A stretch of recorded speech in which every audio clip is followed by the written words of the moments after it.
In this video, I'm going to show you how you can log out of your Supercell ID here in Clash Royale.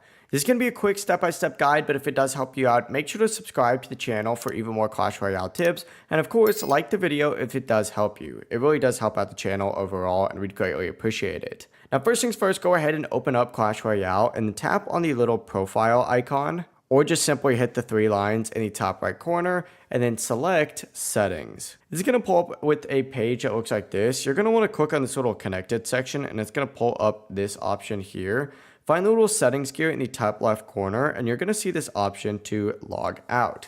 Go ahead and tap on it, and before logging out, it's going to ask you if you want to remember the device associated to this specific account. If you choose yes, logging back in later will be much faster. I've done that in the past. I'm obviously not going to do that now because I don't need to log out, but it really is as simple as that. If you have any questions, don't hesitate to ask us down in the comment section below, and remember to like and subscribe for even more video tutorials just like this. It really does help out the channel. It lets us know that you want more Clash Royale content.